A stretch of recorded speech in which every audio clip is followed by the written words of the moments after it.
Especially with the rise of siam tunes, which is like in Singapore, quote unquote Thai disco. But funny thing is, he told me in Thailand they don't call it Thai disco, they call it disco. No shit. Okay, welcome to another episode of Revelry Podcast. Today we have the Beat Usagi, Kevin, also known as Kevin. Also known as Kevin, Kevin. also known as Kevin. Kevin, also known as Kevin. Yeah. Kevin Square and Leonard here. Yeah, thanks for having me, man. Yeah, man, no problem. I think it's quite interesting to see that now you are finally the one being interviewed and not the other way around. It's a bit strange. I never get used to it. Yeah. So, just now something blew my mind is that I didn't realize that live in arpeggio is one person. Yeah, it is. Yeah. So how did it even begin in the first place? So I launched Live in Arpeggio in 2018, so it's about 3.5 years ago. Why I started it is because I just realized that we didn't have enough platforms talking about the local music scene. You know, we have some, but like Bandwagon has been around for a very long time. And Stratosphere?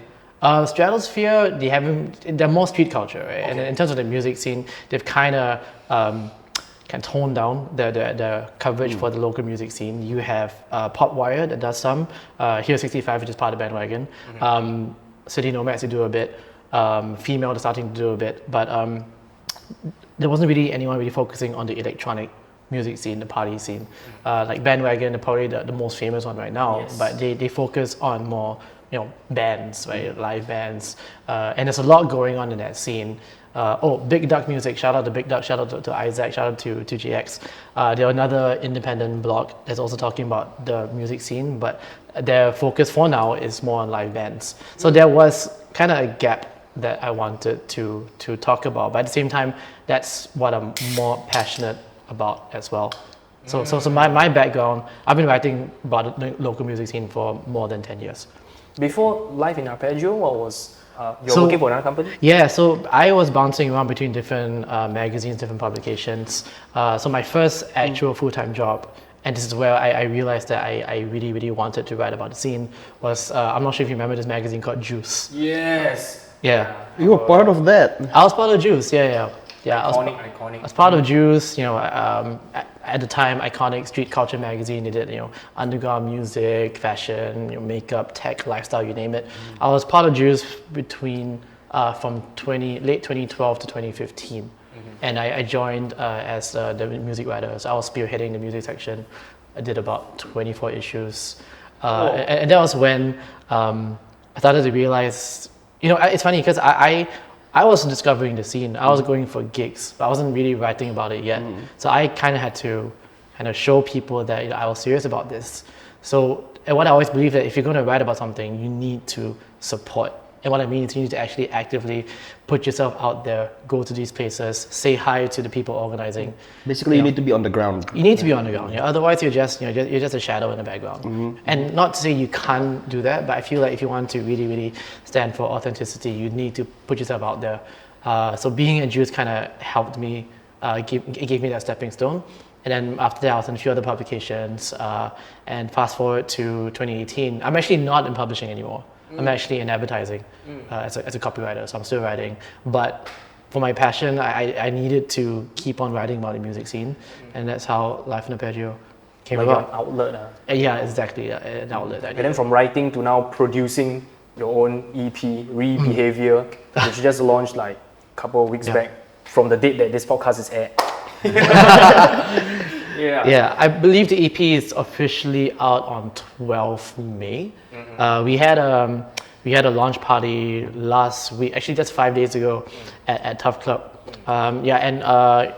Big shout out to Ben, Zushan, and Race from Metamo Industries. We're actually releasing the EP on Zushi Music, which is Ben's new label, which is part of the Metamo umbrella. And I've been making music since 2017, but one thing I hated the most was hustling, actually getting your music out there. Like I love creating, I hate the process of marketing and getting rejected by labels over and over The business again. side, basically. Yeah, basically, yeah. Most musicians are geared that way. I think it's like a creative kind of thing. And then whereas marketing is more like, I would say maybe like left brain, right brain, I don't know. I mean, the irony is that, what I do now is that I I think I've been quite helpful in pushing a lot of people in the scene. Yes. You know, getting the names out. But when it comes to my own name, I'm fucking terrible. You know? Yeah. So shout out to Ben and Race, you know, for believing in me. You know, Zushi Music is also a very, very new initiative, and I'm very grateful that I'm one of the first releases on the label. So from what I've heard, big things to come throughout the year. I realized that you are very geared towards producing melodic techno, especially, but in your set. Although that phrase is a bit of a loaded phrase, though, because when you say melodic techno, people might interpret it as different things. Yeah, I guess nowadays the melodic techno is different from back then, where now melodic techno is meshed together with deep house and a little bit of like electro sounding anima kind of thing. Yeah. So I would say your melodic techno is really the more OG version, I would say. Right. Yeah. But then the thing is, when you DJ your sets, you are playing like new disco, you're playing like all sorts of music. So would you say that that is kind of like counterintuitive to what labels want from artists, which is like, okay, I produce like 10 versions of the same thing and then I call myself like, you know, recording artist, you know. Yeah. And the crowd knows you better also. I think most people still know me for what I play when I perform, and I think that's still primarily like techno. Although when I first started out 10 years ago, and I learned with Brendan P and Ash from Pop Studio, and when I first started out, I was actually playing indie dance, you know, like Jack the Con remix of Killers, the kind of stuff, you know, Gilgamesh remix of MGMT, those kind of remixes, you know. Yeah, because that was what I was really into. I was pretty much an indie scene kid. I used to go a lot to Home Club for the beat nights, you know, shout out to Jeanette and Joe. I used to go a lot to Pop Tart. Right? Yes, I was thinking like Yeah, but I think as I gotten older, I still listen to that music, but I've just preferred playing more like 4/4 songs now, and I feel techno is the genre that I resonate with the most. Although I also am trying to kind of broaden my repertoire, play a bit more, like you said, new disco, space disco, tech house. Yes. Yeah, because I don't think there's some lyric even, because I don't think it's good to kind of stagnate. And Singapore is so small as well, and if you want to play more gigs in the island, you need to really have that diverse repertoire. Yeah, especially for underground music, you're really like quite limited the amount of shows that you can have, you know. Yeah. But to answer your question, there is that slight problem because I start doing a bit of everything. How can labels recognize me? Right? If you don't know what my sound is. So I feel like for me, that's why I produce. Right? Because as I'm sure you might be aware, when you DJ, you can't just stay in one box. Yeah. Right? You need to diversify, right? So I feel like production has been my anchor, and that I've produced different sounds as well, but it's been primarily rooted in techno. So that's kind of, for now, how I stay true to the sound that I want people to know me for. All right. Okay.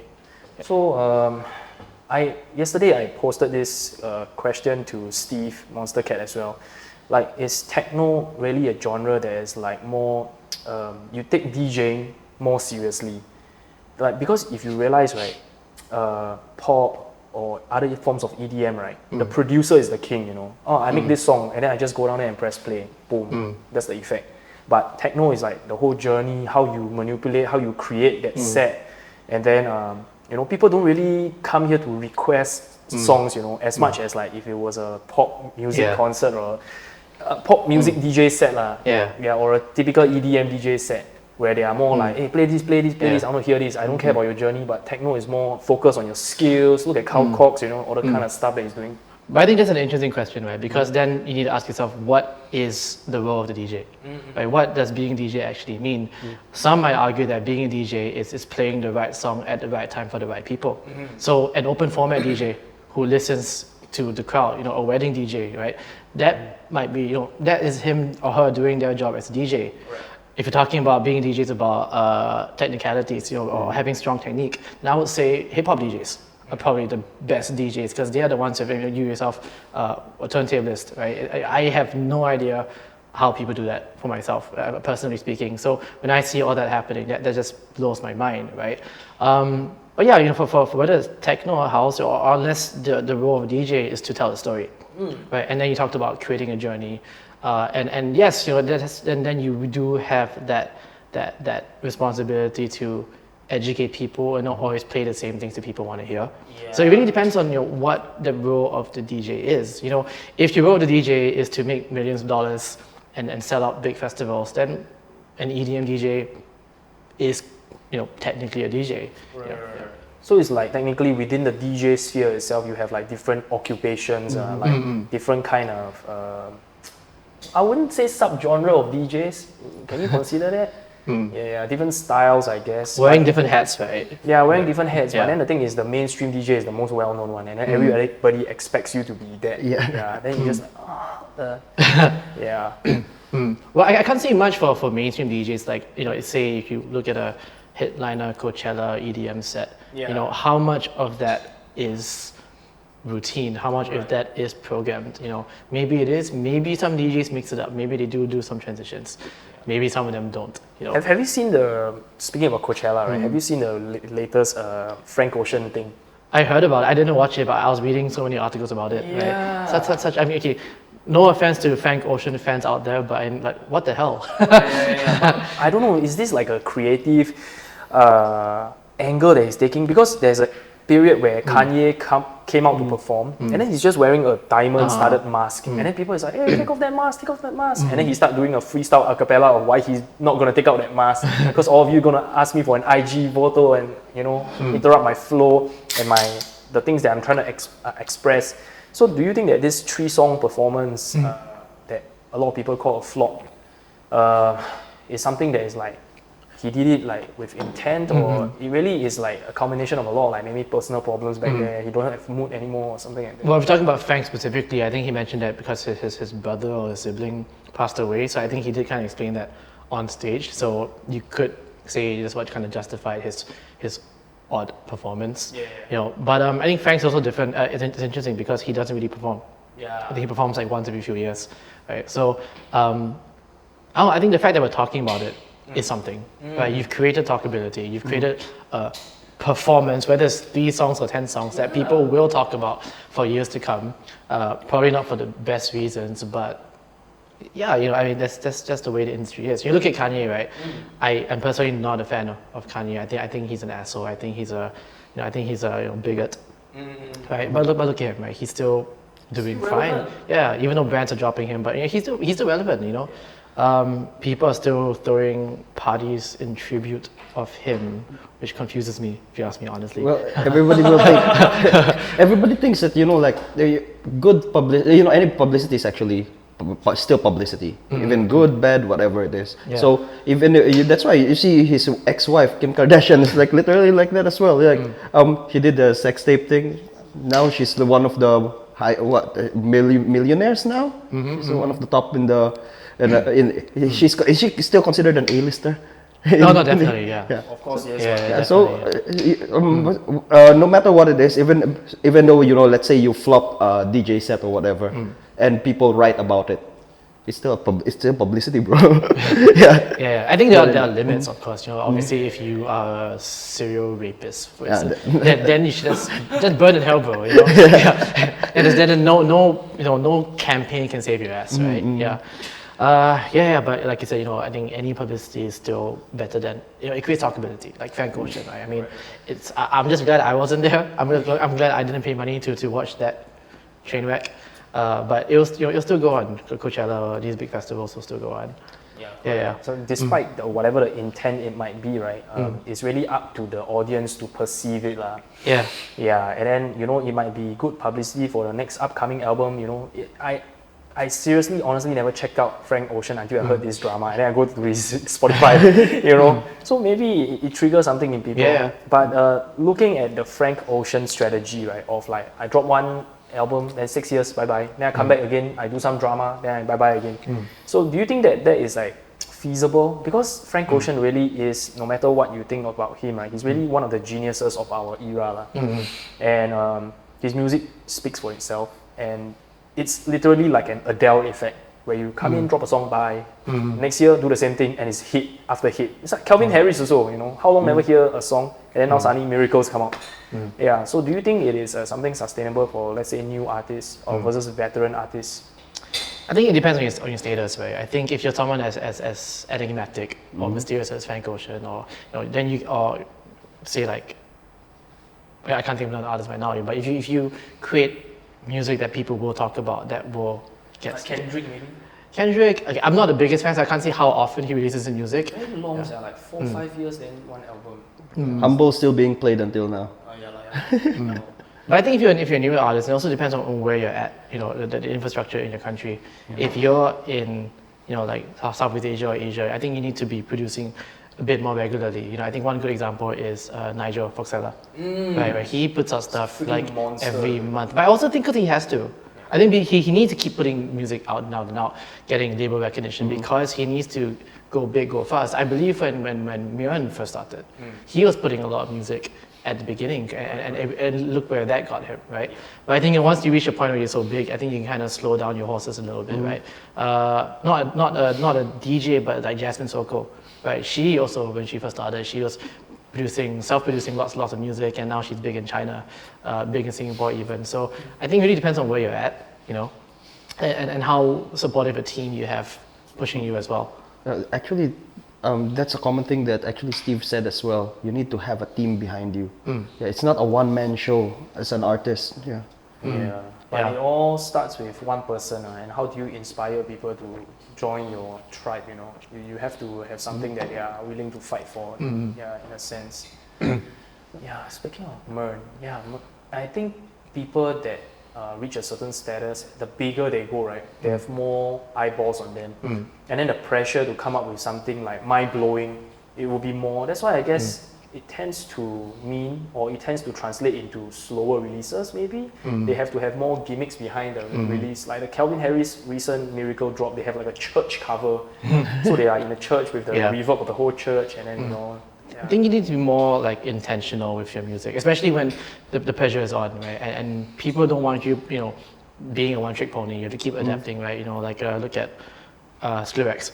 Right. Like look at him now, right? Now with him, Fed again, Fortet, they're all over the place, and can I just say those three together? I would never thought I would think of them, hanging out as like best bros. They got some like Bang Ted house mafias or something. I like especially Fortet, just seeing this bromance, but somehow it works. Right? You watch the concert they had at Times Square, and everyone's just like feeling it. Yeah, I'm actually going to see them in June at Primavera. In Barcelona, Primavera Festival is huge, man. I've heard about it, but I never... Yeah, no, it's going to be my first time too, yeah. So I know on the lineup is Fed again, Fortet, Skrillex. I assume they're playing together. What is the headliner? So it's a mix, right? You got live bands, you got DJs. Live bands, I'm going to see Blur, New Order, War on Drugs, Pet Shop Boys, Depeche Mode, all these like classic bands, But if you talk about DJs, I think Calvin Harris is the headlining one of the days. Who else? I think Charlotte de Ritter is headlining one of the days. So it's a nice mix of DJs and live bands as well. Now Charlotte is also getting huge because of the the resurgence of techno, right? I think it's like similar to some of how the house DJs got big during that COVID era where like Fisher losing it, so everybody knows Chris Lake, everybody knows Green Velvet. Now Charlotte is getting that. I wonder when Singaporeans will be part of that kind of like music festival. Like, there's a Singaporean in that music festival. Like, you mean in terms of like performance? You mean? I mean Myrna. Mer's probably the closest thing we have right now. I mean, and one thing I do like about what he's doing is that he is changing his sound. I think when he first started, he was doing the whole Flume future bass kind of sound, and now he's doing. I think last track I heard he was more like lo-fi house. A bit of DJ Seinfeld things going on, and I really appreciate that he's actually changing with the times. And I think he got signed to Diplo's label. That's how he got his name out there in the world. Right? He was at Diplo's house. I think I saw that. For Mern, I think he kind of found his signature where it's like melodic. Like, I can produce all genres, but it's like melodic. I have to be melodic. So some artists are more like stripped down in a sense, like more like 4/4. Really reminiscent of like the. I wouldn't even say Carl Cox is stripped down. Carl Cox is actually quite melodic during his like verses, right? But stripped down maybe like Charlotte Emily Lance. So DJs like that, right? It's all about intensity, Yeah, right? Energy, intensity, big warehouse dynamite anthems, right? Very huge, mammoth kicks, right? Very sparse synths, right? But they work, right? Because it's all about this big, like Tension. yeah. It's like exactly. Big. It's just tension and release, right? Yeah. And it works, right? It's very awakenings techno, very business techno, right? Yeah. Business techno, Yeah. So for those of you that don't know what business techno is, it's basically the stuff that mainstream people like nowadays, and the real techno fans are like frowning upon it. Would I say, am I right to say that the real techno OGs are like not very happy about this like business techno? I mean, that's where the debate is, right? I mean, Right. they slap on the business techno label to any big global techno DJ who has gotten really, really big, right? Your Drum Code, your Adam Beyer, your Charlotte DeBitter, Emily Lenz. Yeah, but honestly, I mean, what's wrong with being famous? Yeah, I mean, you finally made it. yeah. In a way, Struggle. you push your craft, and you become big, Yeah. And if you become big, based on like proper reasons, it's not like you became famous for an odd reason. Then that's fine, I feel why should we be hating? I think I mean, but again, people always have different tastes in music. People always want to say that, oh, I like more underground stuff. I'm too cool for this person, that person. I'm too cool for Peggy Goo, the kind of thing, Yeah, that's like another conversation right there. But Well, a lot of people don't like change actually. Yeah. Especially when they see their artists, like like the artists that they've been following, right? Change to their sound or change the way they look or whatever. They'll make noise about it and they'll start hating and everything. You see, did you hear the saga about the Mr. Beast thing?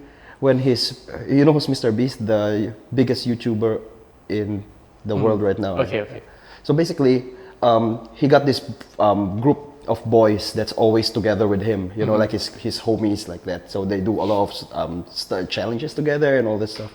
And recently, like I think last week, one of them came out as I think he's doing some hormone changes now and everything. A lot of people are hating hating on him right now because homophobic. Then I saw a meme like this is because he always say me and the boys. Nowadays it's like what's that? It's not the boys anymore. It's like who's making noise? Like commenters are making noise. Basically they're getting a lot of flack about it. Like from his fans all the way to YouTubers as well. They're getting into it and actually talking about what the drama is. And I feel like it's not about the person being like trans or whatever. It's because no, not really trans. I'm not sure. Yeah, but the thing like one of the letters, right? Yeah. But the thing about it is, I think it's because of the change. Yeah, that's the dynamic and everything changed already. Yeah. So basically, it's like that. It's like people are not very open to change. Yeah. I think change is one thing, but I think another thing that I think music fans tend to do is gatekeeping. Right? They like to say, I know this cool act. I don't want the rest of the world to know this cool act. And once the rest of the world knows about them, to them it's not cool anymore. I don't know. Like I think one story that really stuck to me, and this is actually one of my interviews. I was very lucky to interview Pete Tong. Wow. I think this was Zouk. Pete Tong. Yeah, it's all gone Pete Tong. Yeah, this was back in 2014 when Singapore still had the IMS, right? International Music Summit. I think this was always like a pre-Zouk up party kind of thing. Singapore is IMS. Yeah. I think he only did for 2 years. I think. Yeah. It's not in Singapore anymore. Yeah, but I was very lucky to talk to Pete Tong. And one thing that he told me, and I'll always remember it, because when you listen to Pete Tong's sets on BBC Radio, it's always it's underground, but it's commercial underground. It's very like polished tech house or like business techno and whatnot.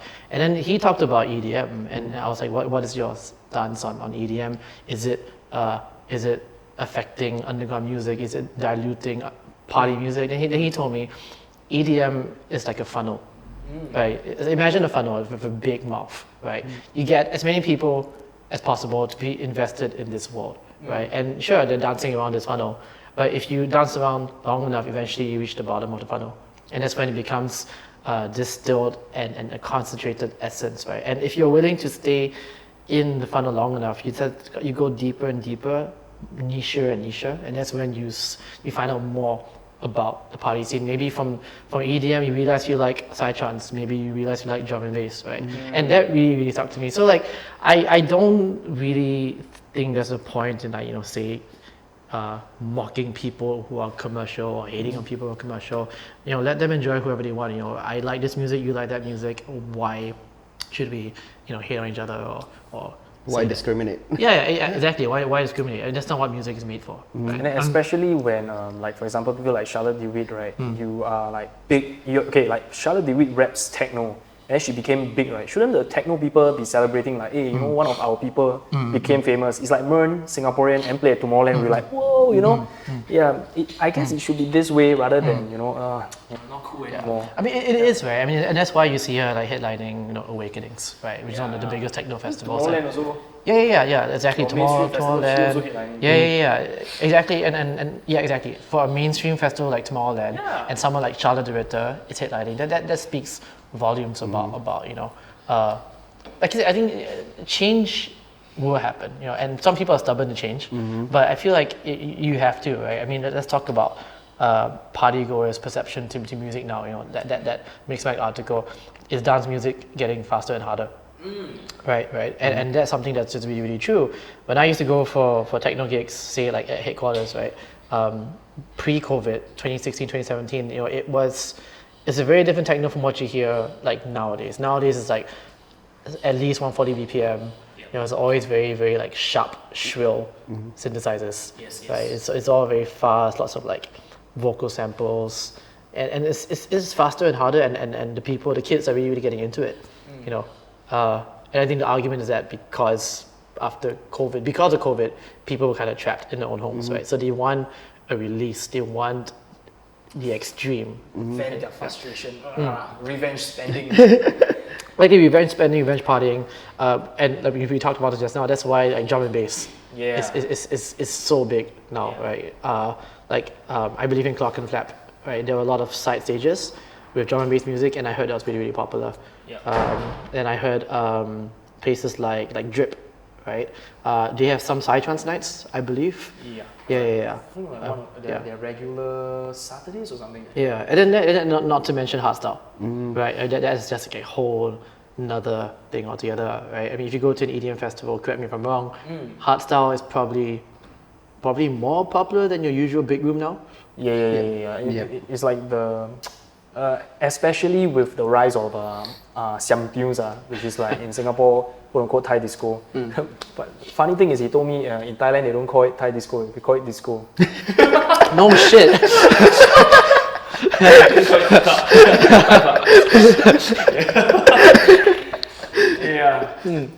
Then so have you like covered the siam tune scene, which is like what is really I believe it is very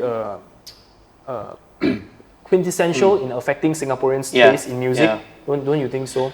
So it's funny you mention that, right? So I think I need to mention the time during the pandemic. Yes. Right, and that was when parties, clubs were shut down. Right, parties were dead. Right, and as I'm sure you all remember, there was this big, like looming sticker, where the society thought, okay, nightlife as a whole is terrible.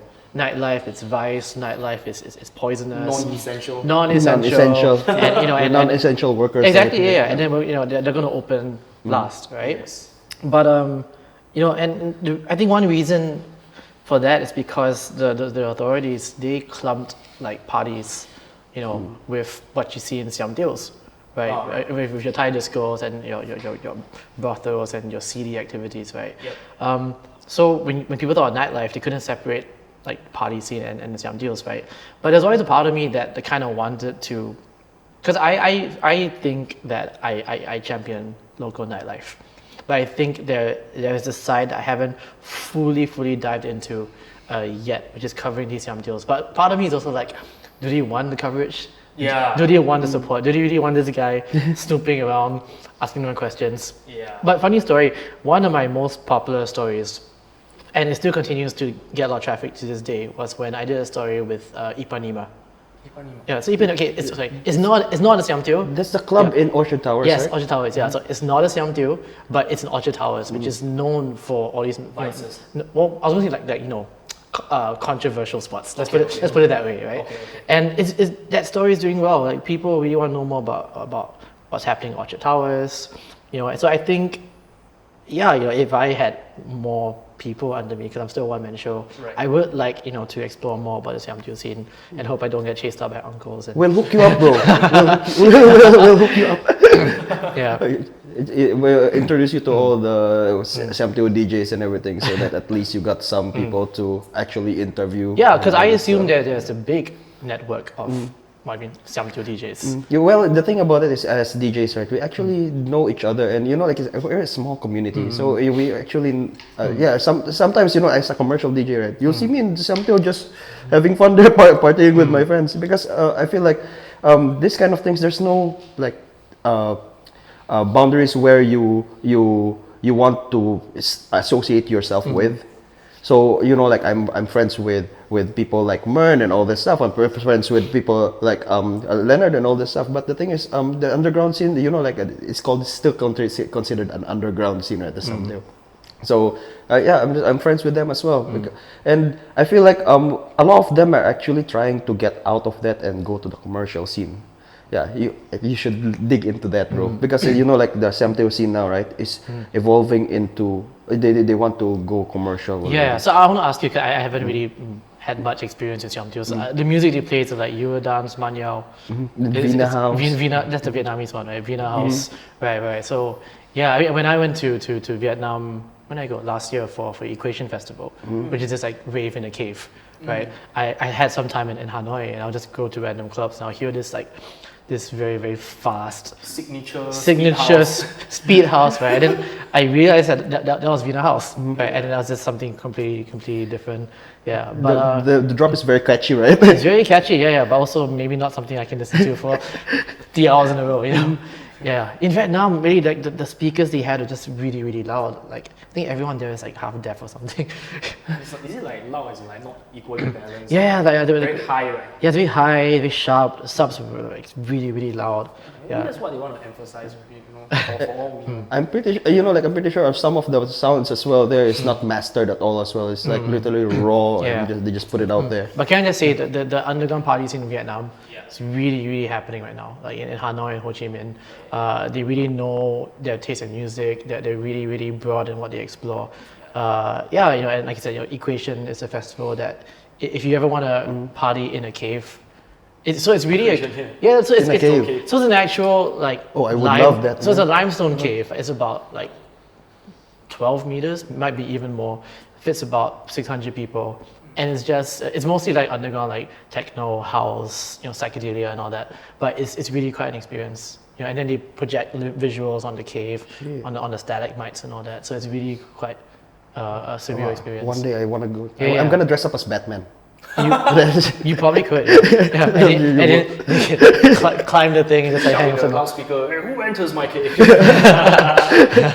Yeah, but talking about this kind of like overseas festival, right? Like, do you feel like there's a challenge to play overseas compared to back in your home base in Singapore? Like in Singapore, at least you know what people like. At different clubs, what people like. But like, let's just say in overseas, right? Wow, it's like a whole new different ball game. Yeah. Do you play according to what they want, or you play your sound and the end? I think it really depends on where in that city you're playing. Depends on who you know in that city. Obviously, if you're gonna play for a listening lounge or a vinyl bar, and obviously you can't smash it, right? Yeah. Then you need to kind of cater to what's there, right? But if people say they know you for a specific sound, and so they want that specific sound, then you kind of afford to play your more genuine self. So it really depends, yeah. But yeah, you definitely have to hustle, know the right people, get the right context to play overseas. Playing overseas now, I feel like you need to wear different hats. For me, whenever I go overseas, right, I always follow whatever the music direction of the event or the party is. Yeah, because you see, when you go overseas, you're not known yet. I don't really produce that much. No one knows any of my songs or whatever. So the thing is like, when you go there, you're unknown at all. Yeah. So it's better to learn from them first, get to know the right people. Then after that, And then they call you back, and they love you for your sound. Then you kind of just be who you genuinely are. Yeah. exactly. Yeah. So speaking of that, right? So which countries have you performed already? Oh no, just Singapore. Really? Yeah, I actually have not had the opportunity to play overseas yet. Yeah, but hopefully with this new EP coming out, hopefully it kind of opens some doors. Yeah, fingers crossed. Yeah. But okay, other than playing wise, how about partying wise? You've partied all over the world, right? List me top 3 of the best parties you ever had. Oh wow, top 3. I have to mention the ADE, the Amsterdam Dance Event. So that's when like the whole city takes part in this like 1 week long festival where every bar, every pub, every club, every toilet is a club, right? And really like everyone who's everyone, whether you're EDM or underground, plays in the entire city. So that was quite an eye-opening experience. It was actually my first overseas festival that I covered, so that was pretty big. I think the highlight of the whole entire ADE is that the last day they have the DJ Mag Top 100 DJ crowning. Oh yeah. Yeah, they crown number 3, number 2, then number 1, then he'll play a set. Yeah, and I went in a quite interesting time because it's not just parties, but also they have conferences, workshops. So because I attended there as a Juice journalist, and I was lucky to see this talk between Hardwell and Tiesto. Oh, yeah. Teacher and student. Yeah, so it's quite interesting, right? Because that was back in the time when Tiesto was starting to pass the baton to Hardwell. Now it's Garrix, right? I don't know who's after Garrix, but there's always that Dutch baton that you pass down, right? So it's quite interesting to see these two heavyweights just having a casual chat in front of everyone. So Amsterdam Dance Event for one. I really enjoyed Organic Festival in Taiwan. So that is, so for me, I prefer smaller, intimate festivals, like fewer than 1,000 people if possible. Yeah, so Taiwan, this was a festival on a black sandy beach, just 2 stages. I think it was like maybe 500 people. Yeah, and really, really psychedelic sounds. This is not electronic music, but I also really enjoyed Fuji Rock in Japan. Fuji Rock? Yeah, Fuji Rock. So Fuji Rock Festival is probably like Japan's Glastonbury or Japan's Coachella. It's their big annual festival. And you got, I think, about 18 stages. Whoa. Yeah, so 18 stages? Yeah. So it's in this like big countryside, right? And to walk from one end to the other is at least like 2 hours. Wow. One stage you need to take a cable car that goes up to the mountain, and that's actually where the dance music is. Wow. So it's amazing, and the coolest part is that it's family friendly. So you see all these families, the kids in wagons, and with headphones and everything, and they're just having such a good time. It was a very wholesome experience. It sounds like it sounds more like Universal Studios or Disneyland rather than. In a way, it does kind of have that. There's actually even a kids zone where people dress up in mascots and start playing with kids. Yeah. But it's funny you say that. My partner, she just went. She went to Tomorrowland last year, and she told me that was actually her description. She was like, it's like Disneyland. On crack, basically. Pretty much. For adults.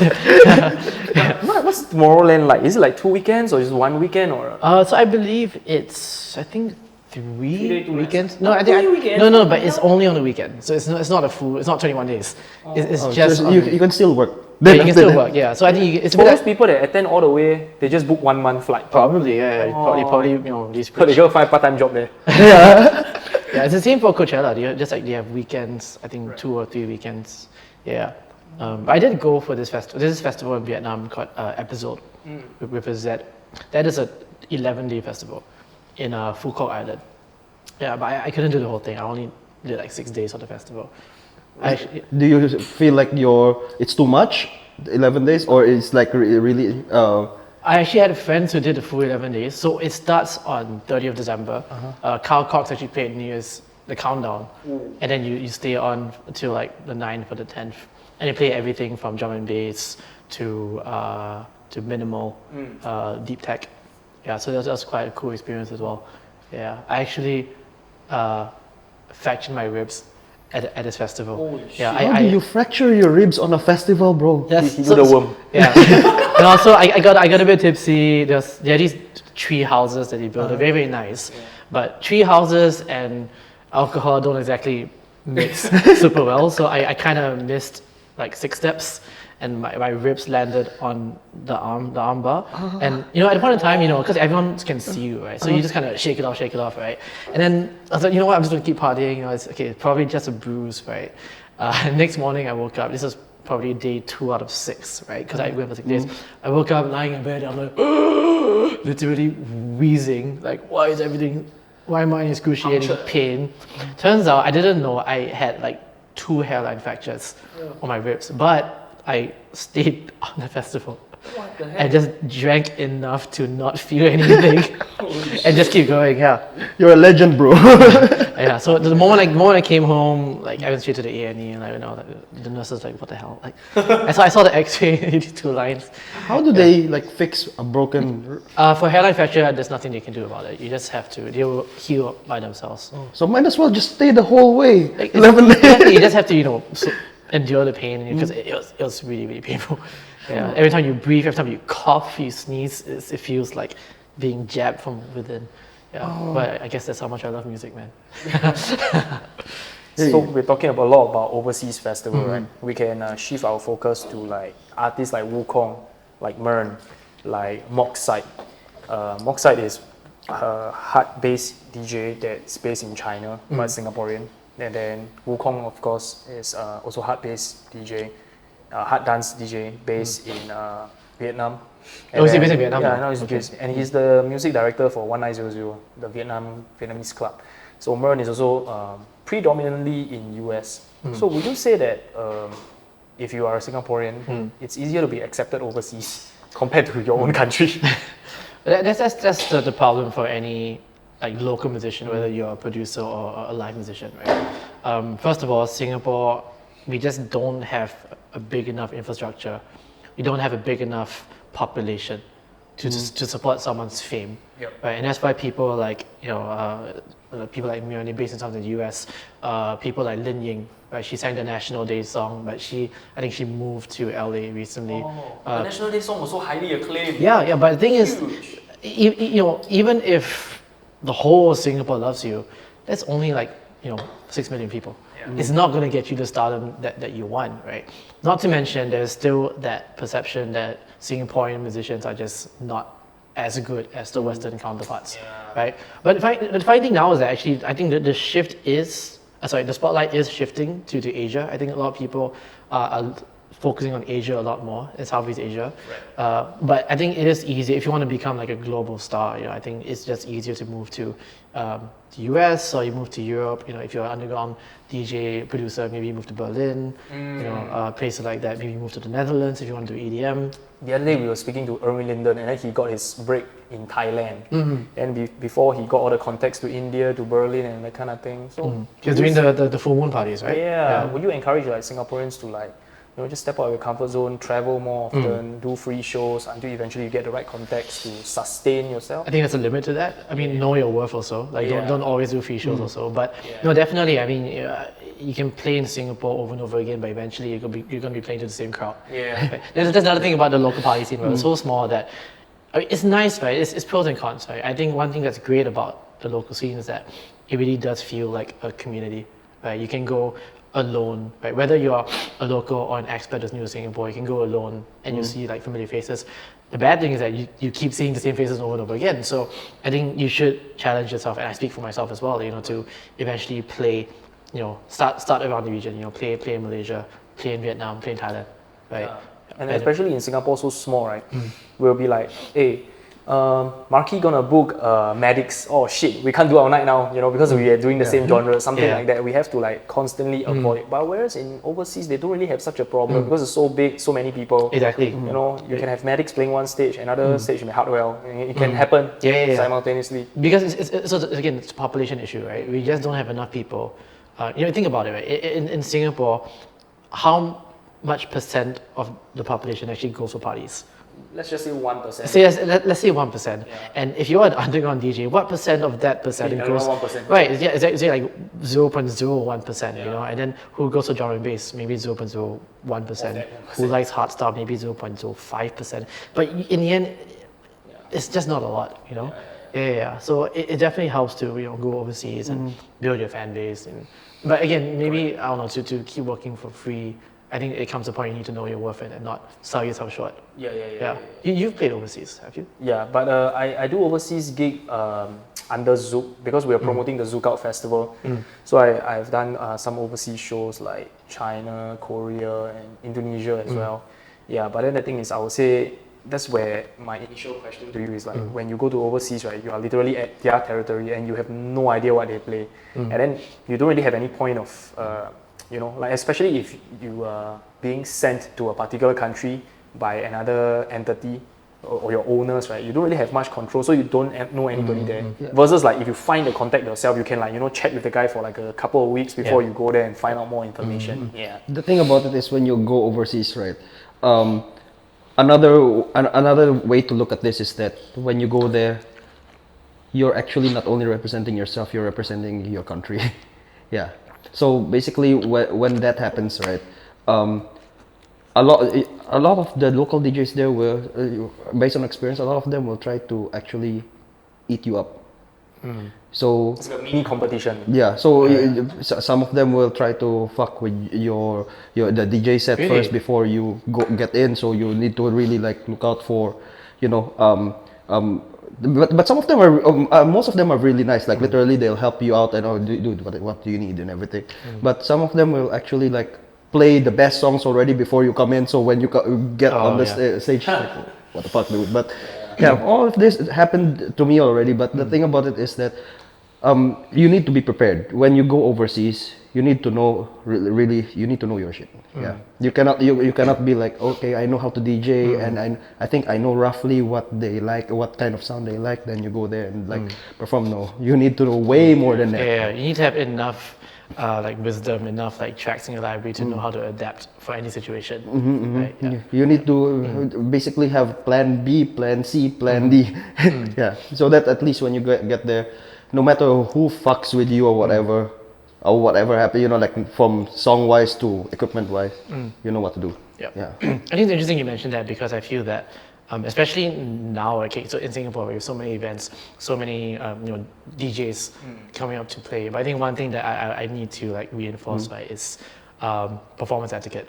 And what I mean by that, right, is, you know, if you're the opening DJ or the warm-up DJ, you don't bang it at like 140 BPM or even 130 BPM, you know.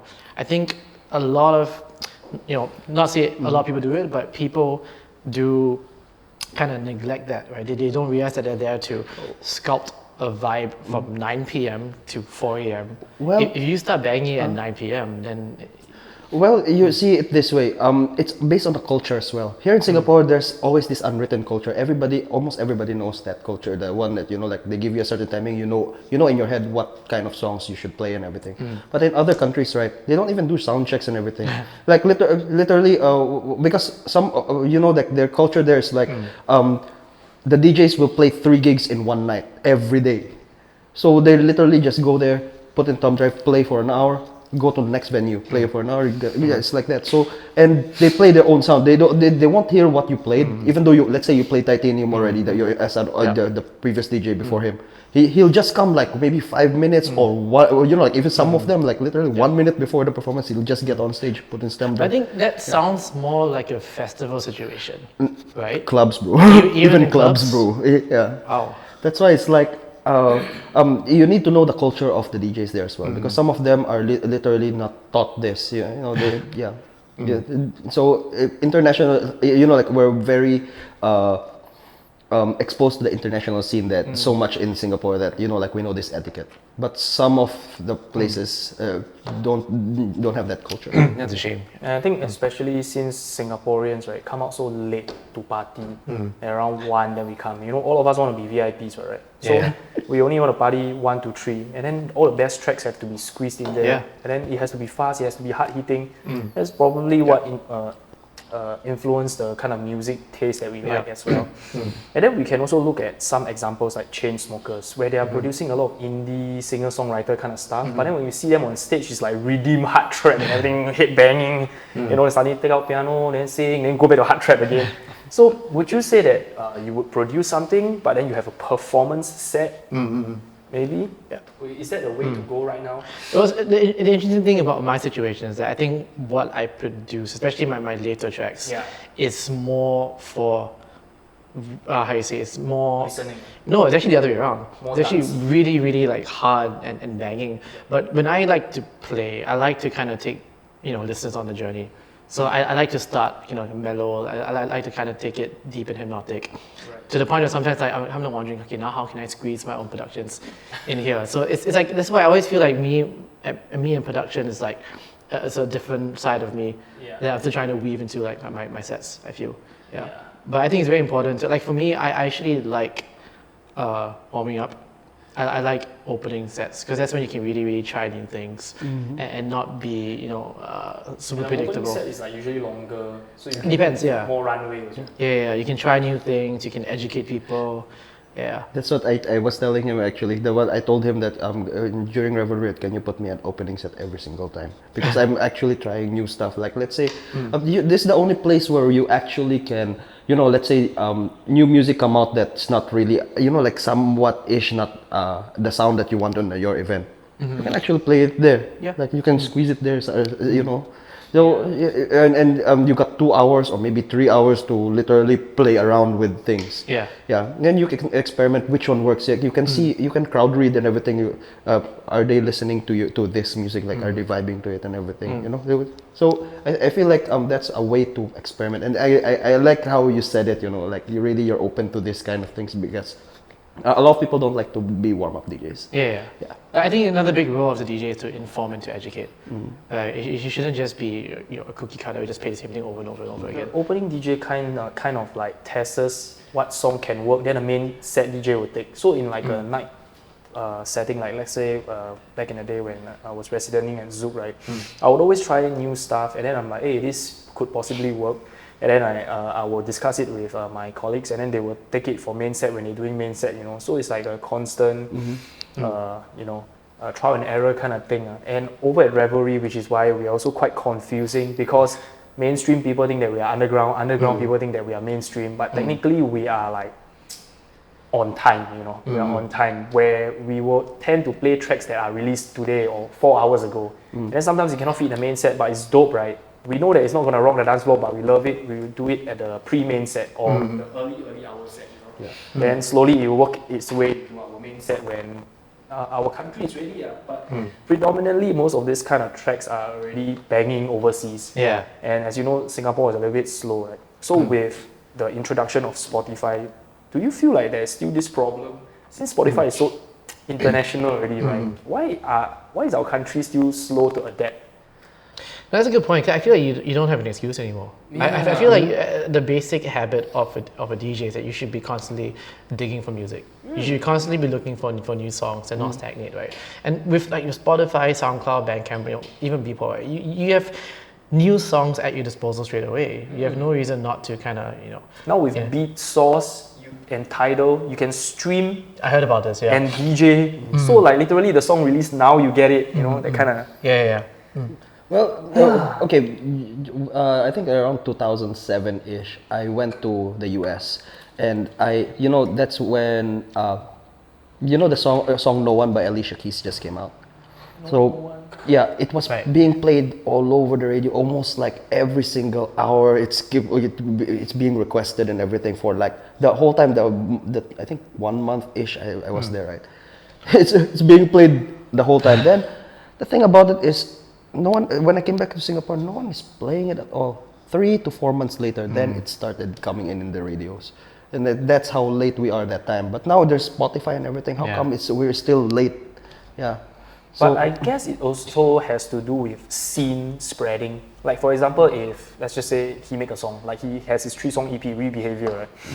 So we know about it. Then if it gets famous, our outside circle know about it. Slowly, it spreads from our country. So it of course takes some time to reach the US. Maybe. So even though we have Spotify, but then the thing is like people might not be compelled to click until maybe their friends tell them about it. Maybe. I mean, that's just a natural way of progression for anything, right? You always start at the source, and they'll just get bigger and bigger from there. Well, that's what actually the DJ's job is. That's what we were trying to do. We're the friends that's showing you like. At first, but now there's Yeah. Spotify, there's like, people can share playlists with each other. Yeah. Yeah. So but I mean, like in our events and everything, we're the friends actually that's introducing this music to them. But a lot of people still like, I don't think I like it. But once it become cool already, like once more people are like talking about it, then I heard about it before. Yeah, I like it. Yeah. Actually, I want to ask you this. So at your events, what type of sounds have you tried to push that have gotten people like, what's this? I'm not quite sure whether I like this. Has there been anything that you've been wanting to push? This month, we did a DMB edition. Yeah. Yeah, the turnout wasn't that great, but then the thing is, it showed the kind of music that we support. So Like next the whole night was DMB? just our featured guest. Yeah, but then we are leading up to with a warm up that's leading up to DMB. Yeah. It's like a house to DMB kind of warm up. Yeah. Then after that, the crowd reaction definitely is not that good because Revelry is not known as a DMB night, and of course the DMB community is also very small, so they would rather go to a specialty DMB night like Revision, that kind of thing, rather than our night. So I guess for the coming month of May, we're gonna be more safe side a little bit and see what our core fans like before we diversify. That's the plan, and I feel that right now, even though we say that techno is big, but it really is only the business techno, which is like big room techno and hard tech. And that's it. It's not even driving techno. Driving techno, people cannot even take it. So there's like melodic, there's like peak time driving, and then there's so many other different techno, right? But the Charlotte DeWitt kind of is driving techno, right? I think it's really too much for Singaporeans. And I first heard it when I was at Tough Club, and then Jago, DJ GZ was playing. Dude, I lost my mind. I'm like, what? How come like nobody is talking about this in Singapore? It's so epic. And then at one moment, right, we were hearing a lot of driving. Then suddenly he played this Sandstorm driving techno Jersey Club mashup. I'm like, what the fuck? The beat is like driving techno, but then the beat is doom, doom, doom, doom, doom, doom. Wow, then we're at the back. We just came from like a bass music rave, and then everybody at the back, hey, oh. Then Tough Club, everybody like, what? This bunch of hooligans. That's something you don't normally hear in Tough Club for sure. Yeah, dude, because it's so crazy. We're like, what? Oh my god. Then he played Storm 2022, the newer edition. I've never been to Tough Club before, man. Yeah, and Tough Club is such a... Tough Club is like boiler room every day. It's so amazing. Like, especially the way they've arranged it after the pandemic. They put the DJ booth in the middle of the room and people just kind of surround the 360. So and the speaker is the sstage. You're just surrounded by all the subs and it sounds amazing. And people do nothing but look at the DJ and groove. That's it. Yeah, so it's like, wow, very tension, like you make a mistake, like everybody is like, and they use like rotary mixers and that kind of stuff. Once in a while they will use the 900, right? But most of the time I see a rotary mixer. And, it's very specialty, really techno, really like, I would say house less but more techno, right? I won't be surprised like someone is like taking out vinyls and everything. Go. They have vinyl nights, but rare lah. I think if you request it, if you specialize in vinyl, they can make it happen at HQ at Tough Club. Crazy. I think personally, I think the techno I really like is really deep and hypnotic techno, like a lot of glitchy elements.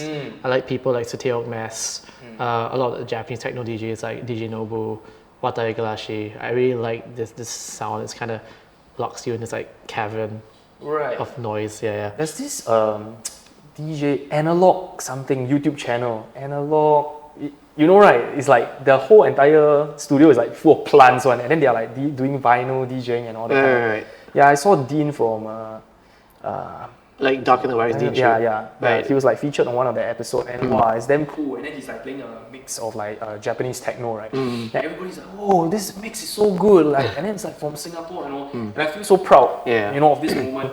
But the fact is, not many people know. Yeah. But Dean is really one of those guys who have been doing it for a very, very long time. Yeah. He's been one of the OGs, right? It's Dark in the Wax, Cosa Nostra, together with K. He's just been pushing it for so long. The moment there's a Darker Than Wax party, right? And the location, right? I think they want to match the music, must be damn underground. It's literally like in the middle of nowhere, right? There's only one long queue. Yeah, my friends were like actually having, Dawn the other day was like just like having tea at this like very kind of, how do you say, like very undergroundish industrial place that suddenly got one cafe. Then suddenly there's a long queue. Then he's like, what is this? Then see also got Darker Than Wax poster. Then he's like, what? Yeah, like they can just make people come out of like nowhere. So Dark in the Wax is quite an interesting unit because they have a very, very strong, loyal community. And I think they've done a very good job of bridging the local party community and the expat party community. I think there's also this thing where if you listen to like house or techno, you're going to generally see more expats than locals. Because for expats, on like say if you're British, right, on your daily radio you hear house music, you hear tech house, right? But you listen to like 97 local radio, you don't hear that, right? So generally you go to a party, you find underground dance party, you find more expats and locals. But Dark in the Wax, they've done a really good job at bridging the two, and now you have a very, very nice, cosmopolitan audience every time there's a Dark in the Wax event. And really the music that they put out is just eclectic, is worldly. It's just amazing what they do. Going back to what Pete Tong say, right, the whole funnel, do you see that at the end of the funnel, it just all goes back to techno? Like what everybody says? No, it's all about techno. I think it goes like in different like pools, right? Different like selective niches, right? Different like lagoons. Do you like find that as you get older, the kind of music you listen to also gets more simplified, like more stripped down? I don't know about you, but like for myself also, I start to listen to more house and techno. Like actually I was a hip hop DJ, but then the thing is I was introduced to techno by this, I forget what's the artist's name already, but he's signed to Osla and he has this song called Sanguine. Okay, but then he was playing at Omnia Bali. And then that was the first time I am actually properly exposed to techno, and I'm like, wow, I didn't know that there's such a sound that exists, and why do I love it? Yeah, and then I start to dig deeper, and then I entered the realm of house music through techno. Right. Yeah, so that's like kind of my journey, and then I feel like right now recently, probably after the pandemic, the sounds that I listen to get more and more stripped down. Maybe because of my age. Maybe because it speaks to what you inherently like, right? Maybe. So it's like maybe for you, like you like a certain sound, or maybe like bass lines, maybe like a certain synthesizer sample, maybe something that you just like. Yeah, but I guess that naturally it's like attracted counterintuitive to most people. After pandemic, everybody come out just like, yeah. So, like I think one thing you mentioned about Rebehavior, the EP, right? You mentioned how it's very the phrase you used was melodic techno, but I'll say it's more like on the melodious side, right? So one thing that I like, and whether it's things that I produce or things that I play, are tracks with a lot of melody. Yeah, I like motifs, I like synthesizers, I like arpeggios, hence Life in Arpeggio. Right. Although that's not the reason why it's called Life in Arpeggio. That's another you story. mean you have another name before this? Or is this No. But that's not the reason why I called it Life in Arpeggio. It was always going to be life in something, and then Arpeggio just was the best fit. So the reason why it's called Life in Arpeggio is because, if you know music, an arpeggio is like a broken chord. Right, so a chord is like, if you like for do mi so, if an arpeggio is like do mi so, right? It's splintered, fragmented, but part of the same chordal root.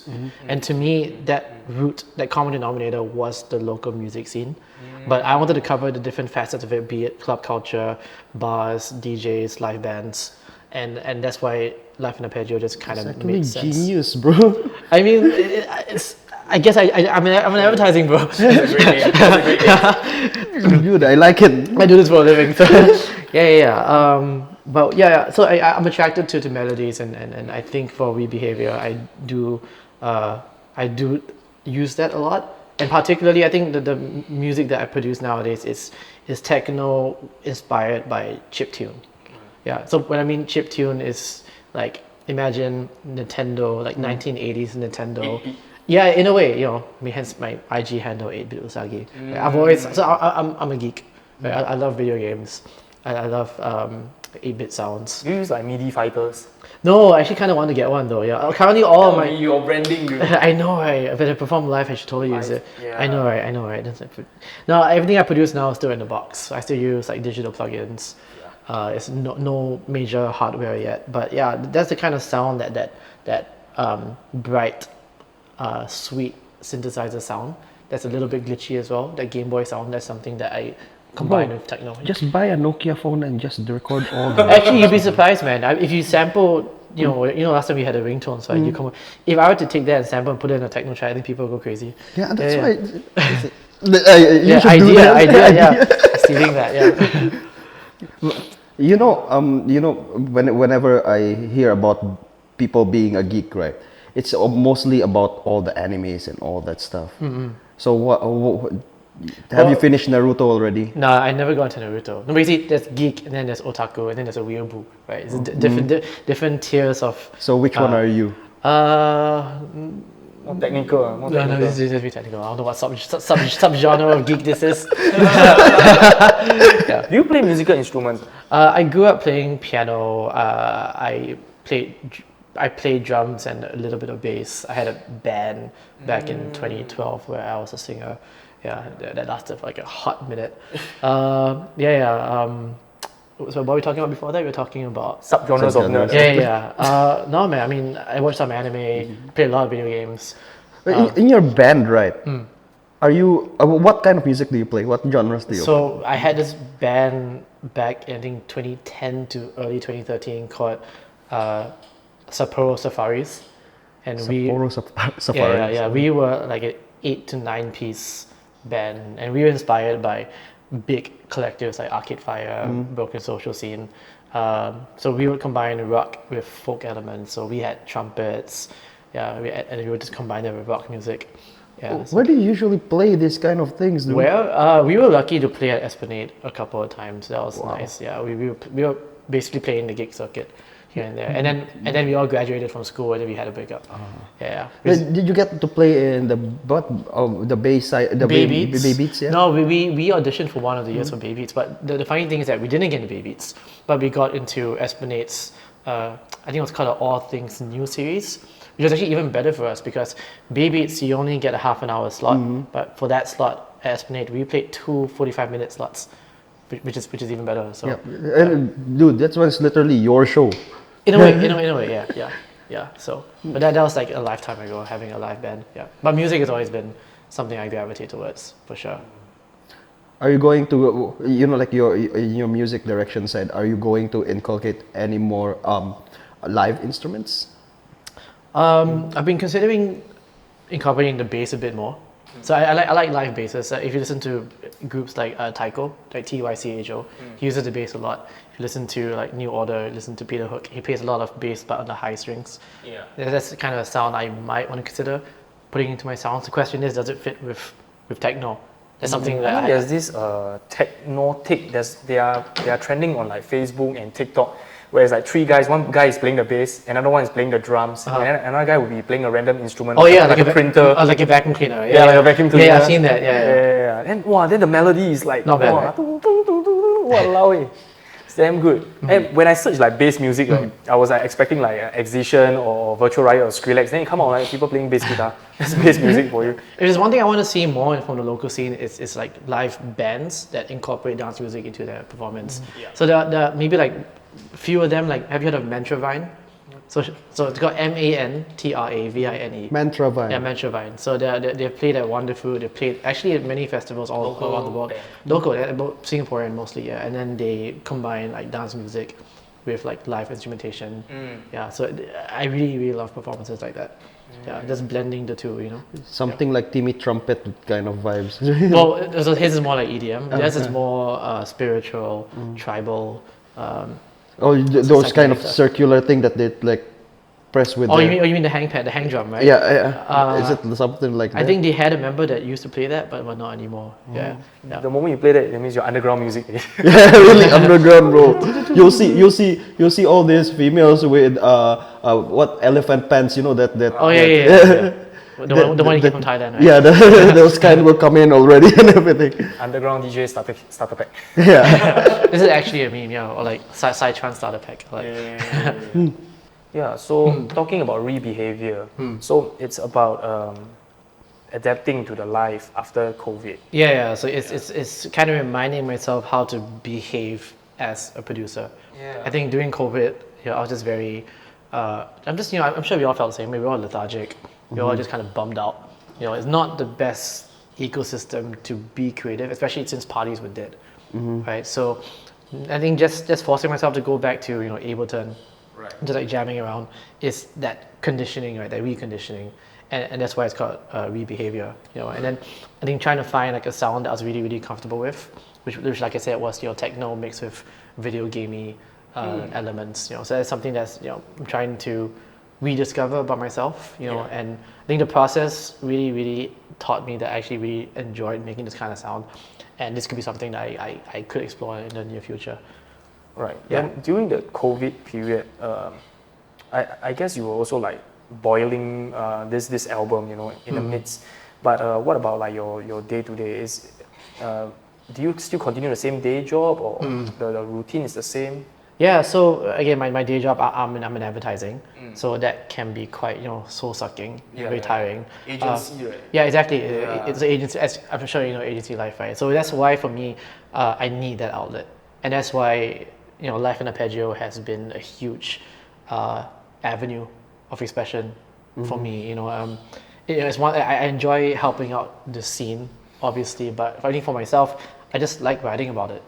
Even if an article gets 100 views or like 5,000 views, I'm just happy to do that process, just like express myself. Yeah, it's your outlet. It's like something that you don't even feel like you're working on. Like you're just there. Just. I mean, don't get me wrong. It's tiring. Especially because I do everything on my own. Yeah. Again, like I am keen on eventually expanding, creating a team and expanding it. I think I just need to find the right strategy, the right people. But again, I've been super grateful for everyone who has been supporting Life in Arpeggio these last 3.5 years. I think people have been quite receptive to what the platform has stood for. I think it helped a lot of people during the pandemic as well, because I was also featuring a lot of DJs and live bands. And now that parties have fully come back, it's just too much to talk about now. Yeah. Like all this, like you got this platform going on. How do you make yourself, like seen as a credible source of information to to anybody, not even just the viewers that you usually have. It's anybody that actually gets in. Like how do you actually make yourself like? So this goes back to the point that we first talked about, right? That's how you need to be on the ground. You need to put yourself out there and let people see that you're someone who actually takes it seriously. That's number one. And also number two, just know what you're talking about. Don't say like EDM is drum and bass, the kind of thing. Although some might argue that EDM could eventually be drum and bass. But the point is you need to know what you're talking about. It's like when you write about fashion or you write about makeup or you write about food, right? People want to read the right thing, and it's not everyone can be a music writer. I think there are some nuances that you need to hold on to, and also how do you tell a story for say instrumental music, especially for dance music, right? You need to have be able to interpret it in a way and convey to people who might not be as analytical in listening to music. Like some might say, "Oh, I love this track, but I don't quite know why I love this track." And then it's up to the music writer's job to kind of fill in the gaps and try to evoke an emotion or a sensation, or a texture, that maybe can explain why you like this track so much. You idiot-proof everything. In a way, I always think that every piece I write about, I always write to people who don't know anything actually. Yes. Because I like to think that I have regular readers who come back to my platform, but I also get a lot of new readers say if you are new to say you're super young and just started partying, or you're an expat, you just came to Singapore. I want to always like educate people that, hey, you know, I think one reason why I wanted to start Arpeggio is because I've always liked the diversity we had for this scene. You know, I like surprising people and telling them, hey, did you know that we have a hardstyle scene? Do you know that we have a reggae scene? Do you know that, and now like UK garage is coming back? You know, and people don't think that in a tiny country like Singapore, you know, that you're able to find all these little pockets. You're actually right about it. You know, have you heard of Randy? Randy. He's Ran, R-A-N, then dash D. He's a hardstyle music producer and DJ as well. Sing Point? No, he's German, I think. Is he German? So basically, we met him in It's the Ship, and we were like, you guys went It's the Ship. You played at It's the Ship. I went there once. Yeah. So the thing is, we were talking to him at the artist lounge and everything. Then after that, we were asking him like, how come you never go to Singapore and play? Then like, oh, I didn't know that there's a hardstyle scene in Singapore. Like, That's what we all do, man. yeah, that's why it's like, dude, that's almost like everyone I know have listened to hardstyle, and like, well, then we were actually like psychoing him to come. And Randy is actually one of the biggest hardstyle DJs in the world. Right? And for him to not know this, right? Then he's like, wow, damn, we have like a secret underground thing going on. Then what's his manager doing? Yeah, maybe. Yeah, what's his manager doing? Yeah, and then I guess he's about to get booked or something, right, by one of the Thai discos here, Thai clubs here. Oh, really? Yeah. Okay. I guess that's where they fully embrace this kind of electronic music. But then let's just talk about a little bit about EDM. Just when you say that EDM is not drum and bass, right? But EDM is electronic dance music. Doesn't it? It means it's like the whole umbrella. Yeah. So my point was that DNB could be EDM. Yeah. Because EDM is, like you said, it is an umbrella. Yeah. It's like pop music. Yeah. It's always changing, right? Like pop music could be trap, or it could be bubblegum pop, or it could be, you know, like house. Same thing, EDM, right? People are always listening to different things. Yeah. You know, it was Dutch house. Yeah, No, before that it was Dutch. Yeah, Dirty Dutch. I think before that it was like the whole electro house phenomenon, Yes, correct. right? And then you know, Revelry. Then at some point tropical house was a thing, Yep. right? So it just keeps changing, right? So DNB, you know, I mean, it probably is being assimilated into the mainstream, you know. Yeah. You look at, especially in the UK, you look at groups like Rudimento and all that, you know, drum and bass is pop music, is EDM to them. Yeah. So it could very well be. I guess EDM has this bad connotation of being mainstream, but it's actually just an umbrella term for all the different genres and subgenres, I guess. Yeah. I guess pop music is a little bit different. Pop music is like whatever is that's ranking is considered pop music. Yeah. So maybe this season is techno, next season is drum and bass, who knows? Yeah, I think pop music is seasonal. It's a seasonal term that just kind of flows with, you know, the trends that are happening right now. Yeah. So EDM is always changing, you know, and who knows, like next year, hard industrial techno could be EDM for, you know, I mean, it's always changing, right? Or we might go back to, you know, trance, right? It's cyclical. I think the thing about the dance music industry that it just comes in a cycle. Right? You always have the same. It's like fashion. Yeah. It just goes. Things come back. Yeah. The only thing that never came back is the bell-bottom jeans. But other than that, everything is like coming back. Even the netting thing, you know, like the mesh attire and everything comes back. Yeah. So before we end this podcast, right, maybe you can talk a little bit of the upcoming projects that you have, or maybe certain trends that you are expecting to see, because you as a music writer, you have to be very in tune and know what's coming.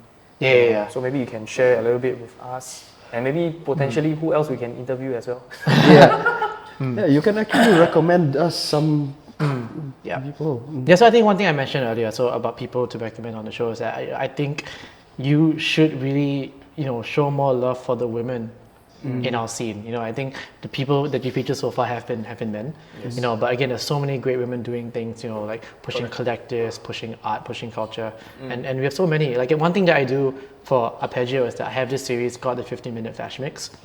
And what I do is that's basically, it's exactly what it sounds like. I get DJs to come on, except instead of playing your usual standard 1 hour mix, they only play for 50 minutes. Right. Yep. I started this because attention spans in social media were dipping. And sometimes people don't have the time to listen to a full hour. Sometimes people just want to crash course. Hey, I never knew how Stephen Ash sounds like. You know, I've never known how Ice Cream Sundays sounds like. Okay, listen to their 15-minute flash mix. You know, and they get a taste for what they stand for, or it could be a sound that they're really pushing nowadays. But my point is, my 15-minute flash mix has been, as much as I can, been 50-50 in gender. I've always tried to push like male, female as much as possible. It is, the scene is still, I think the majority is still male, but we have so much good female talent out there right now. Yeah, and I think it'd be good to have some women on your show for sure. Yeah. I love how you put it, because I think that we're like right now we haven't highlighted female talents yet and in Revelry. Then I think this is the time that we actually should do Yeah. In fact, May we're gonna feature our first female DJ. It's up and coming DJ. Yeah, we will not really name it, but then you will see it coming soon. Yeah, so that's for sure. I think for Revelry we do not really want to focus on which gender or which letter to interview.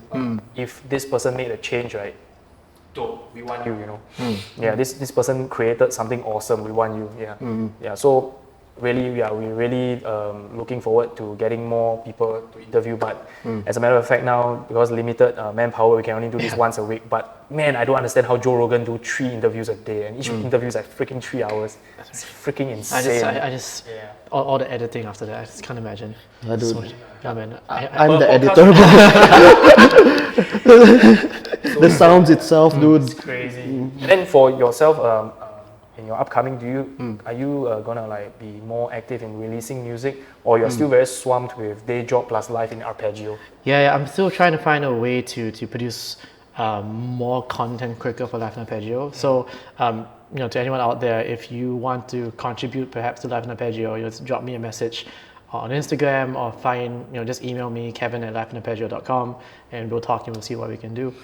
Because especially now, it's such an exciting time to be in the scene. There's this renaissance of comeback parties. Yeah, I mean, I won't say no to the help if I can get it.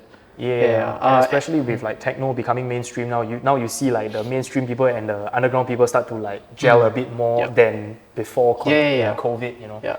But I mean, even when I started Arpeggio, when I was writing about the electronic scene, I always tried to write about the commercial scene as well. So I did interview a few EDM DJs.